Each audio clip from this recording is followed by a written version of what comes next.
Okay, I think we're good. Thank you, Emily, who is sound assistant, in addition to everything else she's doing this morning. So, my name is Magdalene Lindeberg, and I'm your celebration associate this morning.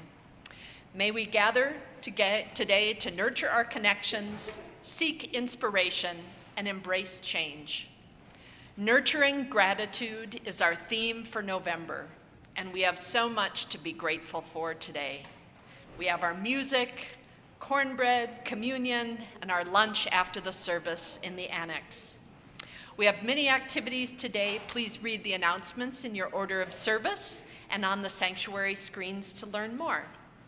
If you're new or visiting for the first time, I invite you to stop by the welcome table in the parlor after the service, right through these doors. This is where we usually have coffee, snacks, and conversation after the service. But today, right after the service, we are having our chili and cornbread lunch, to which you are all invited in the annex. And now, in the spirit of intentionally gathering in community, I invite everyone to turn off your cell phones. Before we light our chalice, let's take a moment to greet those around you.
Please join me in saying the chalice lighting words. We light this chalice for the warmth of love, the light of truth, and the energy of action.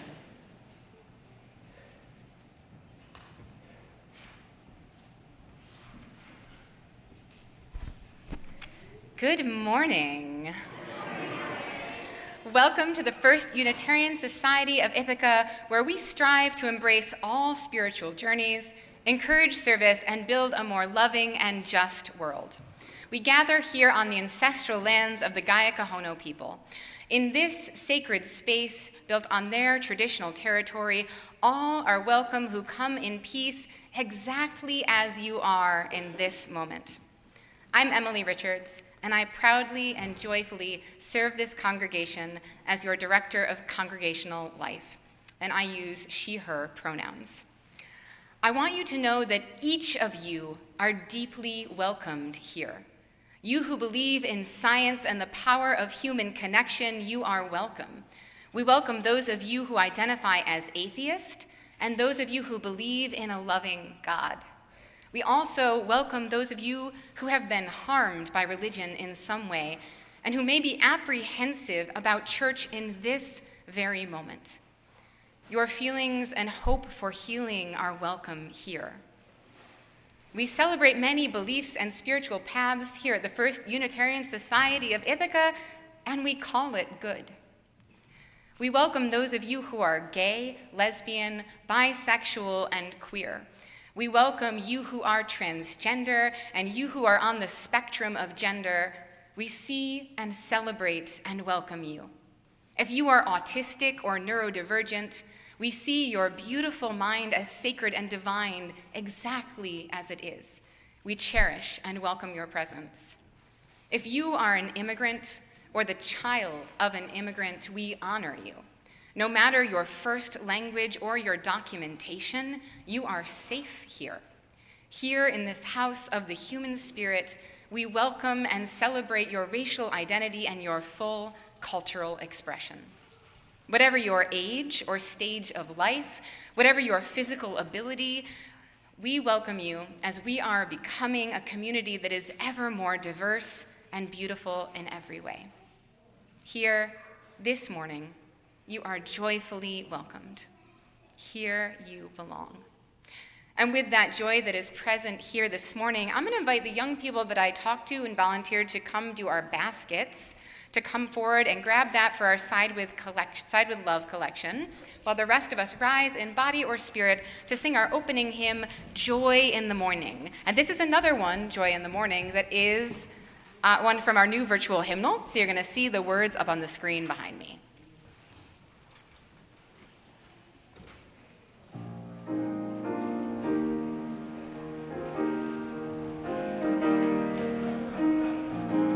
We'll find joy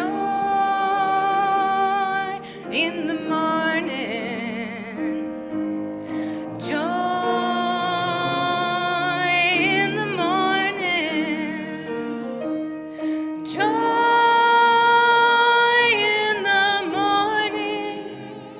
in the morning we'll find joy. We find hope in our children. We find hope in our children. Hope in our children. Hope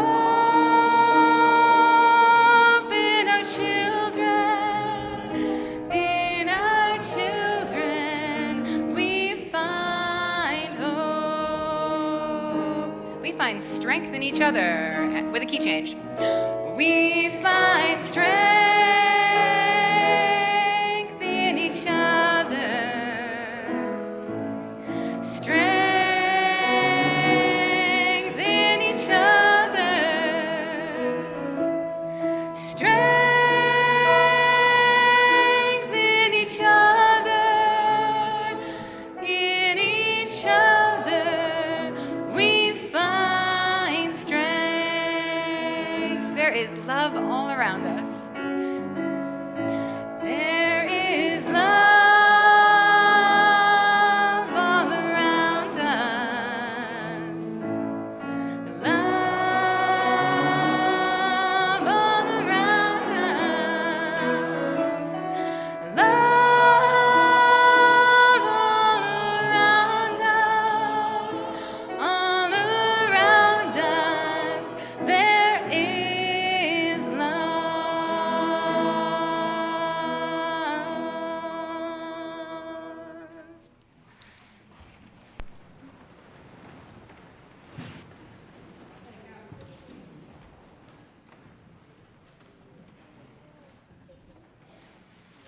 Like I'm in conducting mode this morning, right, with the children's chorus here. I'm like, let me help conduct you with this new piece. All right. We are going to hear a story today, and it's going to be told in a couple of different parts. And I'm going to invite anyone who is young or feeling young at heart. Anytime I'm telling this story, you can come on forward. You can sit on the steps. You can just sit on the front pews, whatever feels good to you. But before we start our story, we're going to do something extra fun because today is a special day, right? Today is our cider and cornbread communion. And so you probably noticed that there's a table here, right? And it's got all these ingredients and it has a bowl. We're actually going to make cornbread this morning. I have a toaster oven. I did practice this at home, so I know it works. All right, so friends, here's what's going to happen. I don't have enough ingredients for all of you, but I'm going to invite one at a time for people to add an ingredient. We're going to start with the liquid ingredients, and then we're going to whisk those liquid ingredients. Then we're going to add all the dry ingredients except for the honey, and we're going to whisk those, but just a little bit, because like brownies, you don't want to overmix your cornbread, okay? And then at the very end, we're going to drizzle the honey in and give it one more little stir. We're going to put it in here, and then I'm going to put it in the toaster oven because the toaster oven is very hot. All right, who's going to add my first ingredient? Gwendolyn?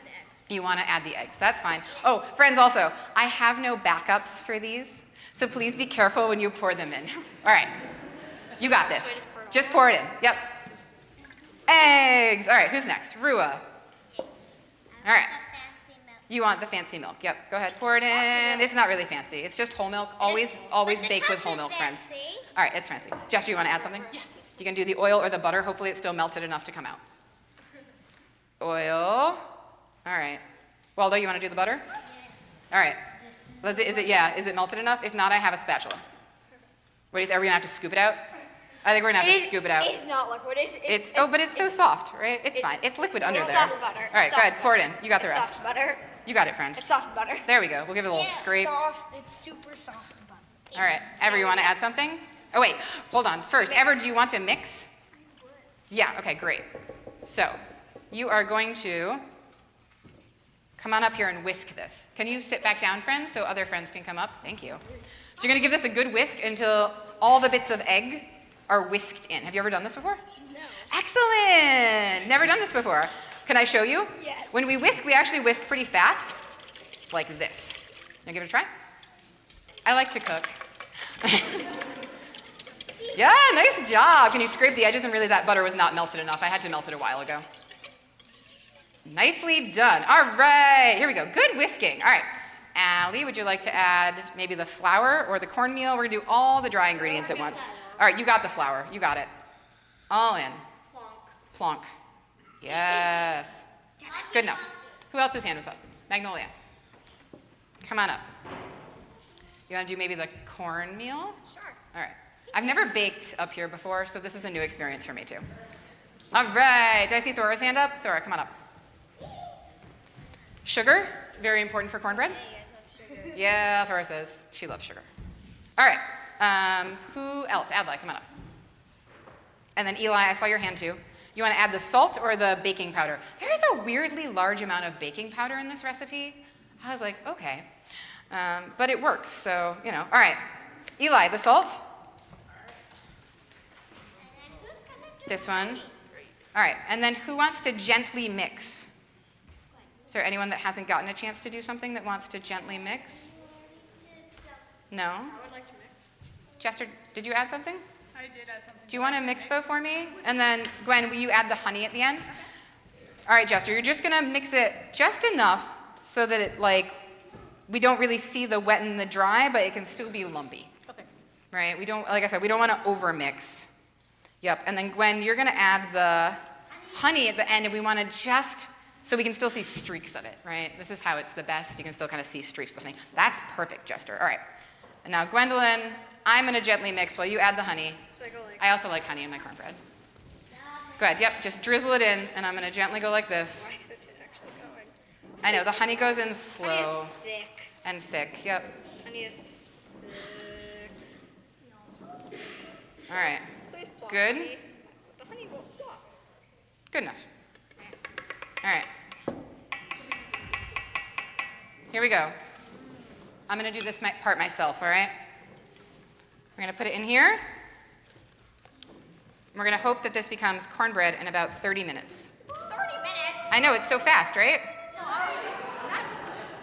that's half an hour. I know, half an hour, it's so quick. Hey, Mom, what are we gonna do with the rest of the honey? With the rest of the honey, it will probably get I'll eat it. washed out. I'll eat it. Wait, Mom.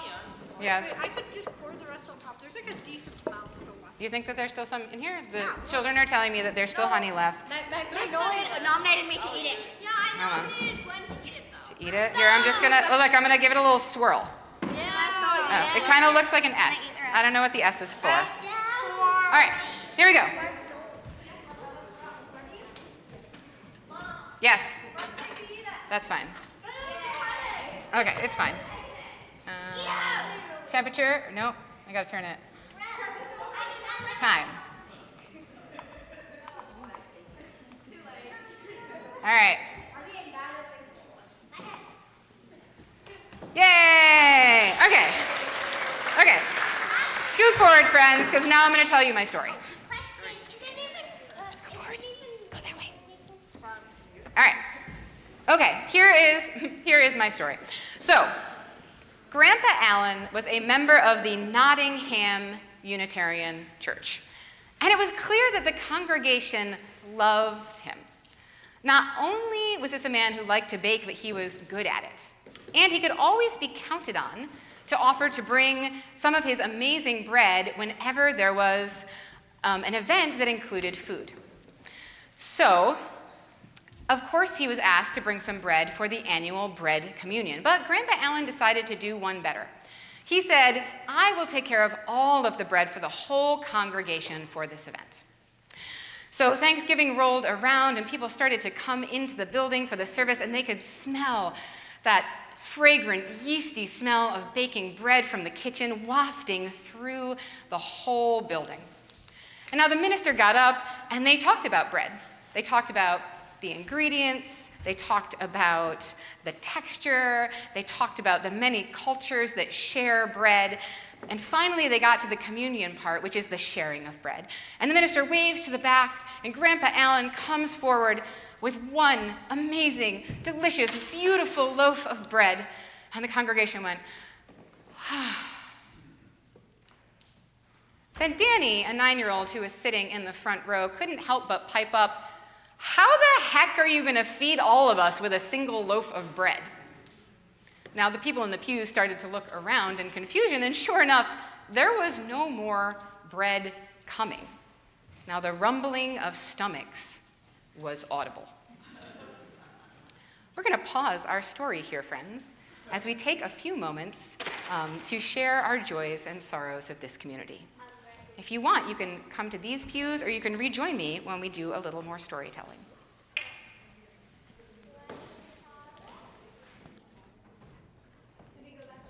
Yeah, you can go back here.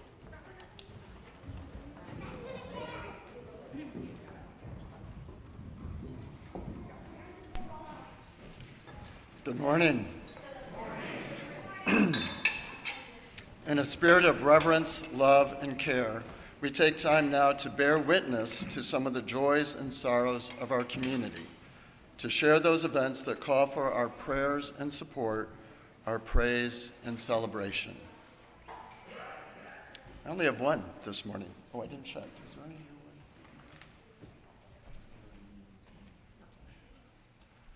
I'm still learning the ropes. I didn't check the basket. So this is a test. How many of you knew Ernie Werner? Raise your hand if you knew Ernie Werner. I knew that John did. I didn't expect too many other hands. So Ernie Werner was the minister here from 1963 to 1965. He died in Trumansburg recently, where he settled after leaving FUSIT. Ernie was known for his energy and his pride. He was 94. For those that we are holding in our thoughts, in our hearts, and perhaps in our prayers, into this community, into this space of healing and hope, let us call these names out loud.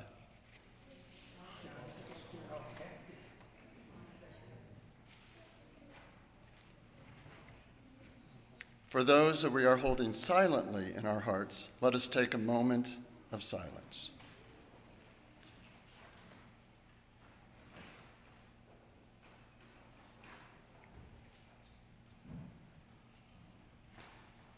We extend loving kindness to all in our world, and let us remember to extend loving kindness to ourselves. Today, tomorrow, and beyond, let our hands be outstretched in kindness, and let us strive to keep showing up to our lives and to each other with an open heart. Love and courage to us all. Blessed be, and amen.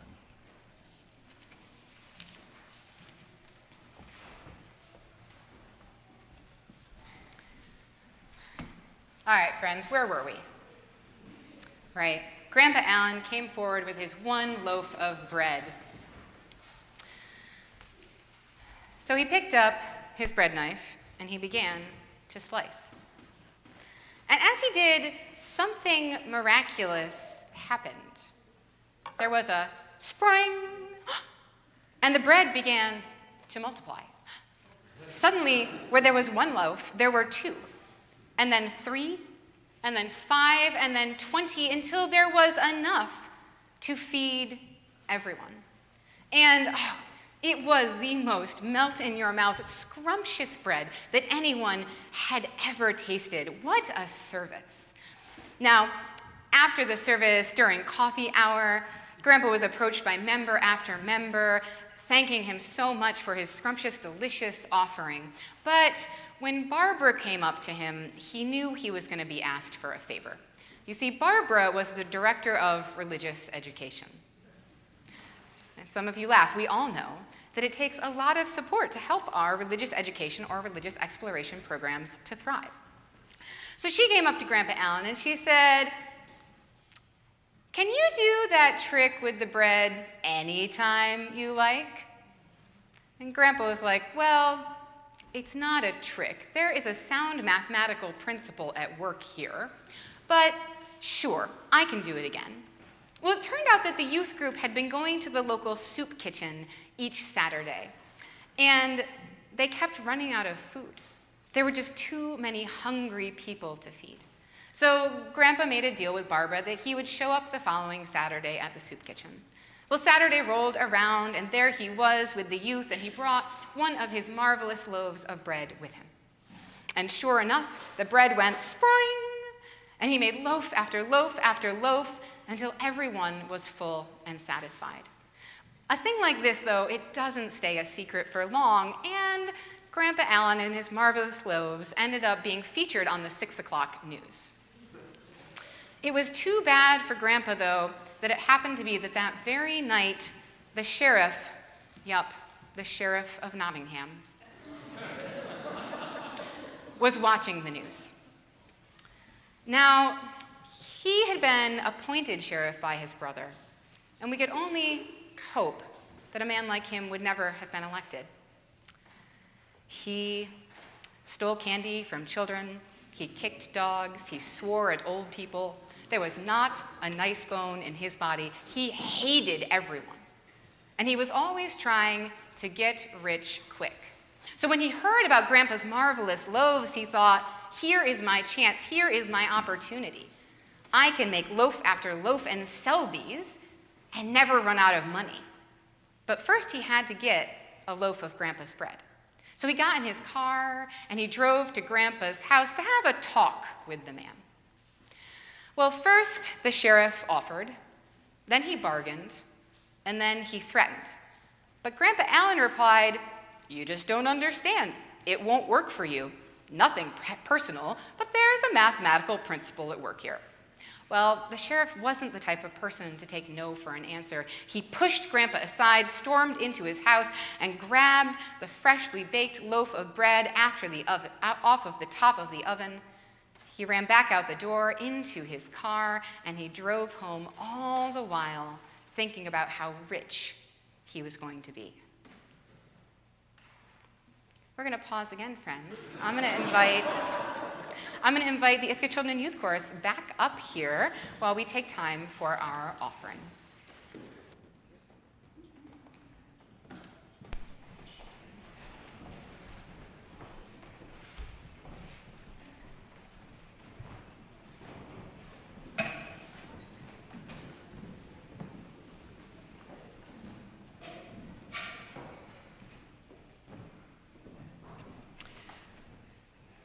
Each week, we take an offering to sustain the important ministries and programs of this congregation and its presence in Ithaca.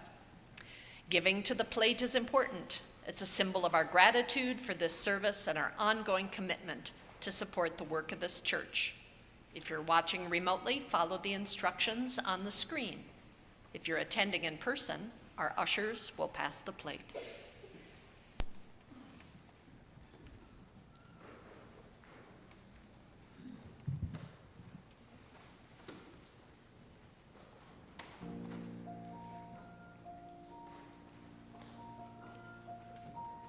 Does the world say that you don't look the right way?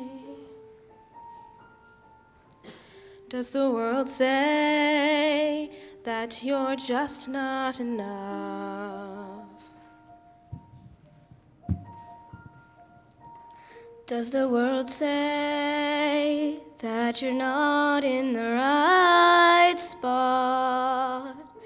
when it wants you there but not here, and tells you all the things you are not. Well, I've been there too. It's hard to shut my ears to the noise. Yes, I've been there too.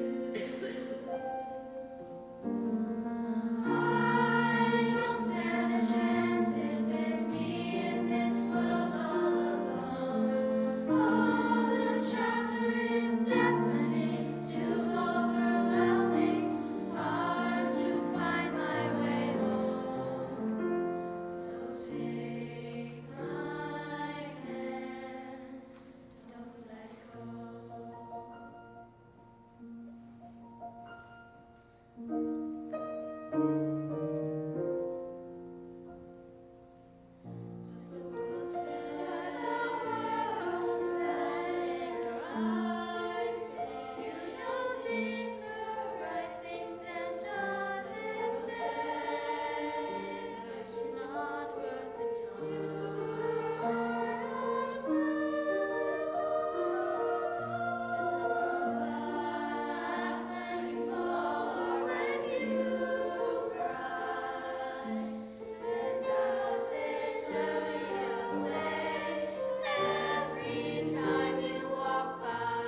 Please join me in saying the offertory words. May these gifts bring about connection, inspiration, and engagement within these walls.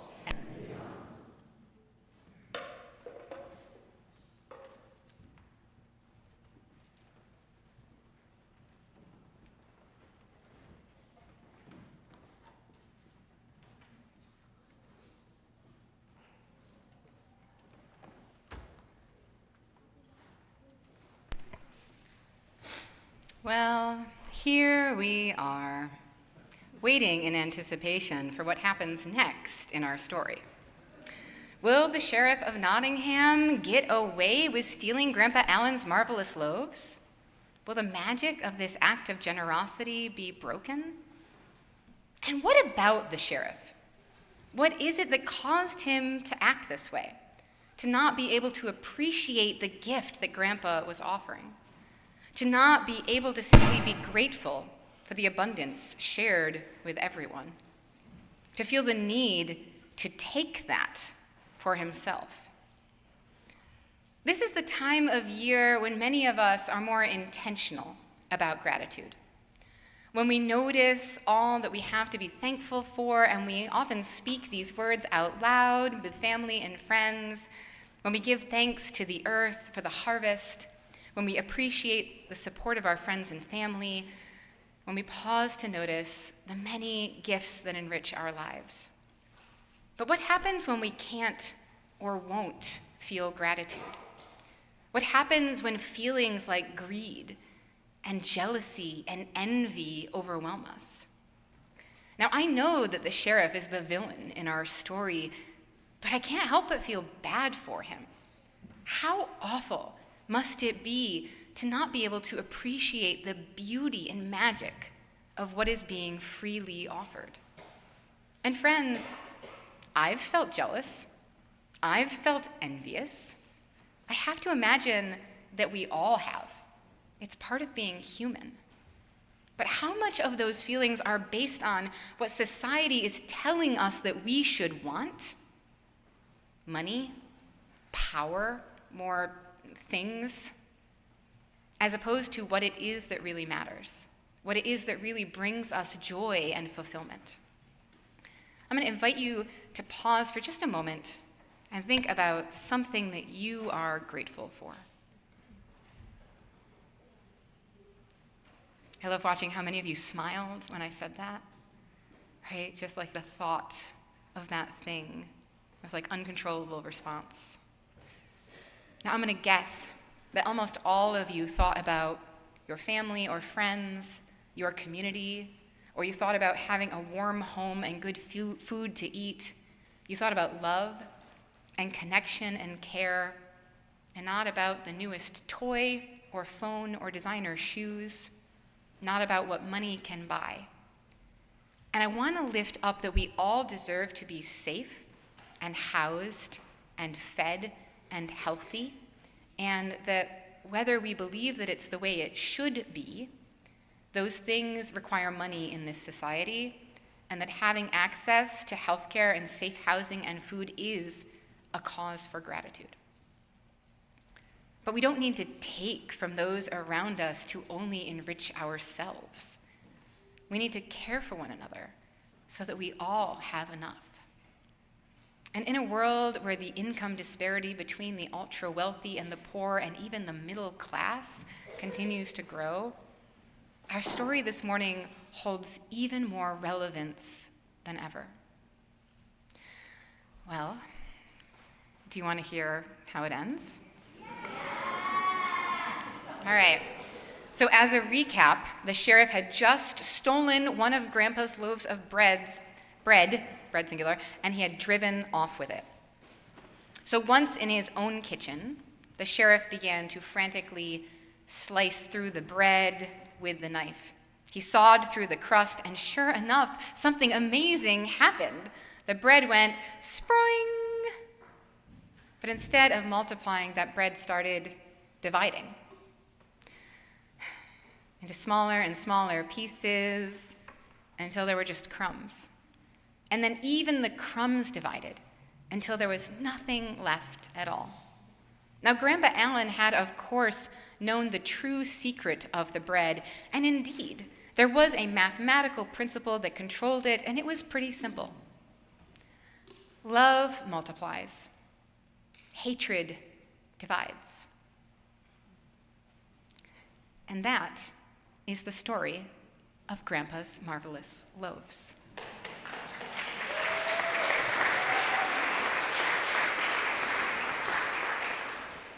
Here in this community, in this moment, we are proof of that equation.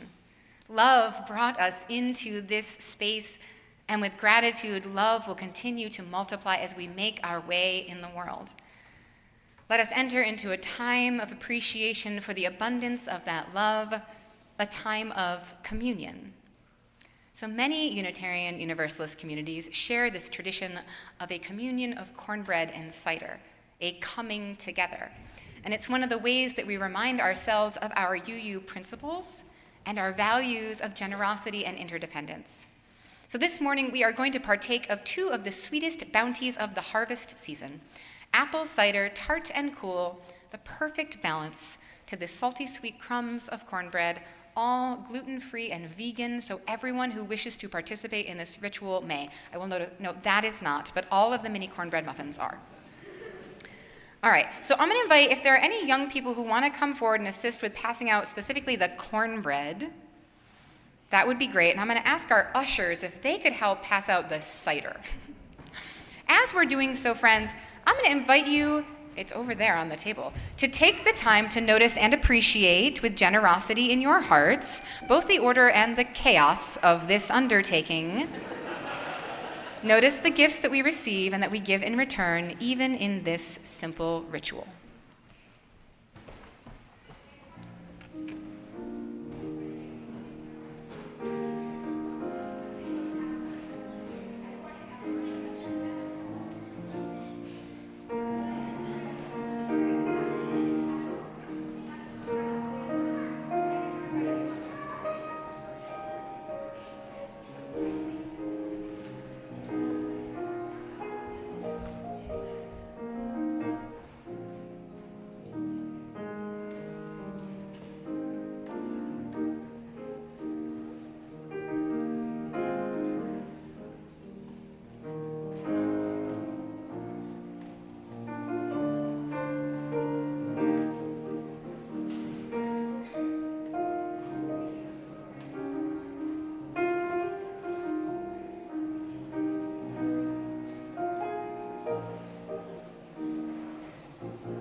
Are there people still waiting on cider? Can you raise your hand up if you need cider?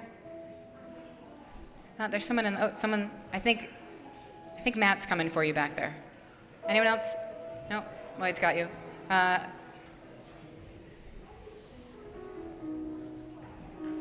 want to make sure our helpers get their cider and cornbread too. Everyone? One here?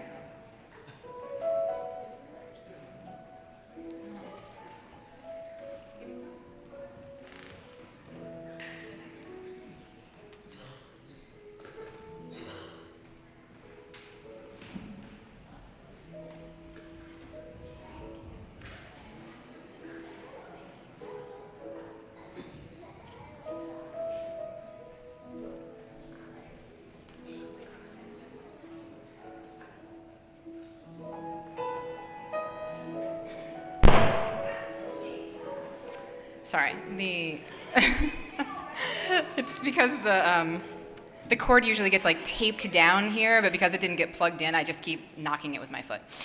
So sorry about those loud popping noises. All right, does everybody who wants it have a cup of cider and a piece of cornbread? All right, I want to make sure our helpers also have them. All right. Let us bless these gifts that we share this morning. Spirit of the earth, of life and love, that which sustains us and helps us to grow, today we give thanks. We give thanks for this community, full of love and generosity, which nourishes us like the sun and rain nourished the corn and apples from which the cider and cornbread were made. We give thanks for the interdependent web of all existence that we are a part. We give thanks for the rich earth that cradles the plants so that they can thrive and produce a bountiful harvest. We give thanks for the transformation that comes from being open to new things, new ideas, new experiences, new members of our community. Just as the corn is ground into bread and the apple pressed to release its sweetness, so are we changed when we open ourselves up to new possibilities. For this and so much more, we give thanks. If you have not done so yet, I invite you to eat your bread and drink your cider. It's also okay if you already did so.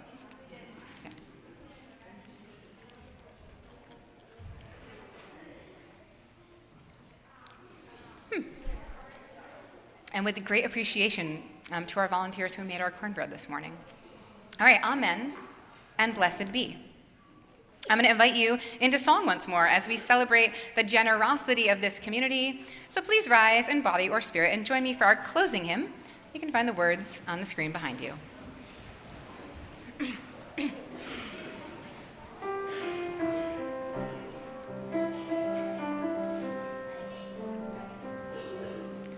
We are generous with our love, with our love. Yes, we are generous with our love. We give and we receive so we can fill our every need. Yes, we are generous with our love, with our love. Oh, we are generous with our love. It's time, there we go. We are generous with our time, with our time. Yes, we are generous with our time. We give and we receive so we can fill our every need. Yes, we are generous with our, I hear you wanting to clap, with our time. Oh, we are generous with our time. With our words. We are generous with our words, with our words. Yes, we are generous with our words. We give and we receive so we can fill our every need. Yes, we are generous with our words, with our words. Oh, we are generous with our words. With our food. We are generous with our food, with our food. We are generous with our food.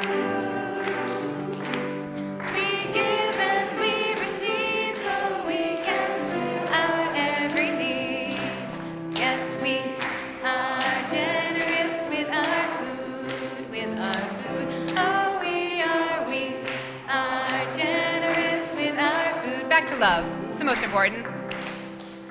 We are generous with our love, with our love. Yes, we are generous with our love.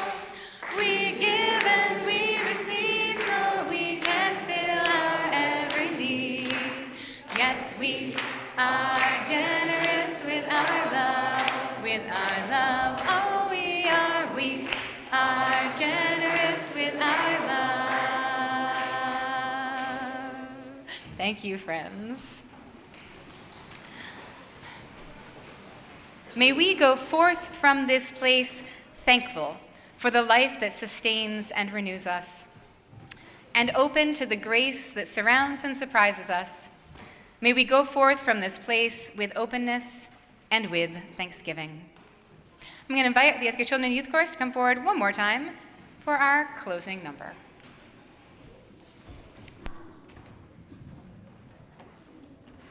All right, this is an optional audience participation song, so at some point I'm going to turn around to you, and if you want to sing along with us, you're more than welcome to.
I want to point out that the cornbread baking experiment on stage worked.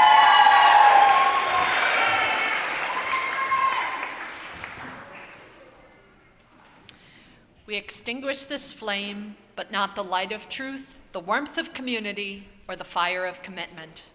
These we carry in our hearts until we are together again. Our service has ended. Let our true service now begin.